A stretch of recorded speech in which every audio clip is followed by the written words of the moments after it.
Terima kasih pimpinan. Rudi Lallo dari Fraksi Nasdem, anggota Komisi 3 yang saya hormati, dan pihak yang diundang hari ini, Kapolres Metro Jakarta Pusat dan kuasa hukum PT Indosari. Ini bukan hanya terjadi di Jakarta saja ini, pimpinan. Baru-baru ini, kalau tidak salah pekan kemarin, di Kota Makassar sudah bertahun-tahun dikuasai, tapi karena ada praktek mafia tanah, kemudian kalah di Mahkamah Agung, dieksekusi. Pada saat dieksekusi, jumlah personil Polri yang turun itu 1.500, Pak. Seperti negara dalam keadaan darurat saja.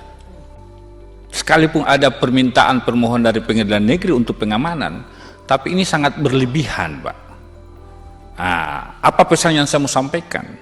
Saya ini ingatkan kepada Pak Kapolres Jakarta Pusat untuk berhati-hati, Pak. Sekalipun pengadilan ada surat permintaan, pengamanan, dan sebagainya, kalau dianggap putusan pengadilan itu kontroversi, maka harus berhati-hati.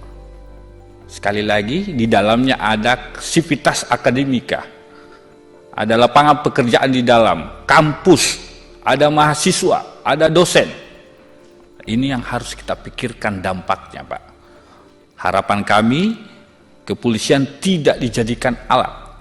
Ini sengketa privat, sekalipun itu putusannya sudah ingkrah misalkan, tetapi kalau punya efek dampak ketidakadilan, karena misalkan ada praktek-praktek mafia di dalamnya, ya saya minta untuk mengkaji dan mentelaah, berhati-hati di sini Pak Kapolres.